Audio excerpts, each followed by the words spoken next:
नमस्कार, मी वर्षा तुमचं स्वागत करते माझ्या यूट्यूब चॅनेलमध्ये आणि नवीन व्हिडिओला.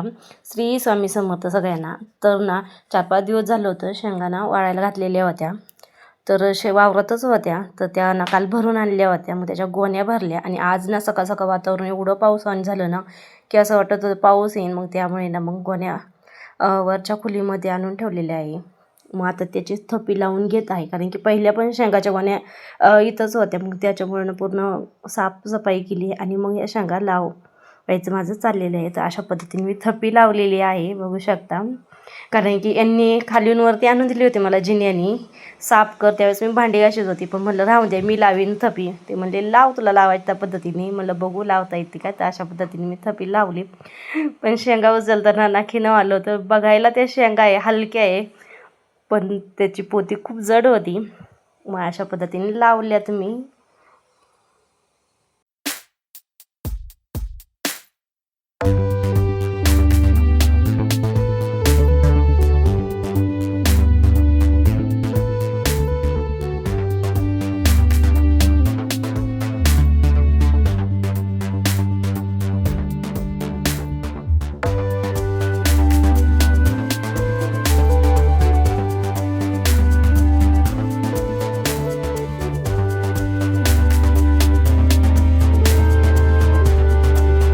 तर मी अशा पद्धतीनं थपी लावून घेतली आणि आता ना माझी थपी लावून झाली होती, त्यामुळे ना मी खिडक्या बंद केल्या आणि आता खाली आले. आणि आम्हाला ना थोडंसं बाहेर जायचं होतं देवाला. ते पुढे समजेल तुम्हाला कुठं जायचे ते. आणि ना इथं नारळ फोडायला चाललं होतं. कुठं बाहेर जायचं म्हणलं ना तर पूर्ण घरचं आवरून जावं लागत असतं. जनावरांसाठी चारा आणावा लागत असतो, कारण की तेच आणायला ते गेलेले होते. त्यामुळे मग म्हणलं आता पहिलं नारळ सोलून घ्यावा, मग बाकीची कामं उरकून घ्यावा. तिथे मला नारळ सोलायचं चाललं होतं.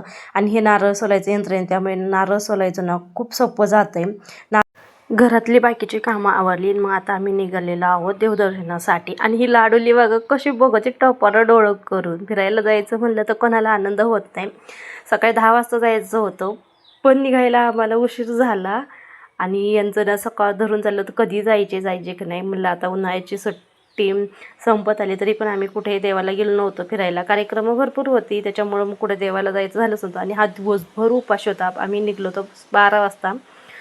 तर 12 वाजता त्यांनी काही खाल्लं होतं. मला फिरायला जायची मामाबरोबर, माझ्याबरोबर फिरायला जायची त्याला चाललं होतं. आणि मग नंतर कुठं जायचं म्हटलं की फट्ट झालाच पाहिजे ना. आणि लाडूला अशी टप्परं डोळं करून ना विरी बघत होती ना, एवढं भारी वाटत होतं ना.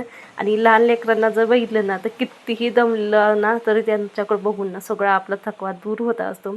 तशी ती गडोली आहे, अशी गोड गोड बघत नुसती विरी. मग आता आम्ही पोचलेलो बाळूमामाच्या मंदिरापाशी. कारण की आमच्या गावापासून जवळच्याच गावामध्ये ना हे मोठं असं मंदिर झालेलं आहे. दर अमावस्येला ना इथे कार्यक्रम असतो ना. आणि तसंच आज अमावस्या पण होती इथे ना. दर कीर्तनासाठी ना साऊंड सिस्टीम वगैरे लावलेली होती. आणि पलीकडच्या याच्यात ना जेवणासाठी ना चालू होतं स्वयंपाक. संध्याकाळी जेवण असतं. मग आता मी दर्शन करायला आलेलो होतो, तर गेलो त्यावेळेस अजिबात गर्दी नव्हती. आणि हे बघ कसलो भारी आहे.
जायचंच ना बाबा.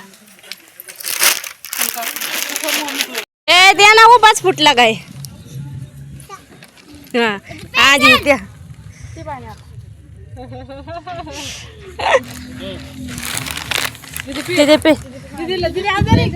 हा सर्दी. काय आहो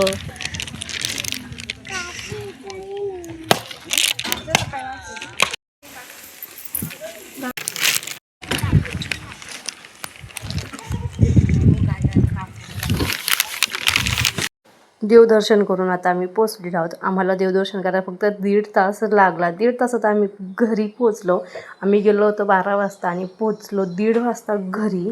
आणि मग ना कुठं जायचं म्हणलं ना खूप घाई गडबड होत असते. त्याच्यामुळं ना इथं पसारा बघू शकता सगळा तसाच होता. कुठं जायचं बाहेर म्हणलं ना मी सगळा पसारा आवरून घेत असते. पण आज काय टाईम भेटलाच नाही. म्हणजे बाहेरून जर आलं ना दमून फिरायला गेलं तर असं दमल्यासारखं होतं ना.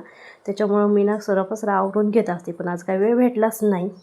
मग चला मग तुम्हाला कसा वाटला व्हिडिओ नक्की कमेंट करून सांगा. बाळूमामाचं मंदिर कसं होतं तेही सांगा कमेंट करून. आणि कमेंटमध्ये बाळूमामाच्या नावाने चांग भलं नक्की लिहा.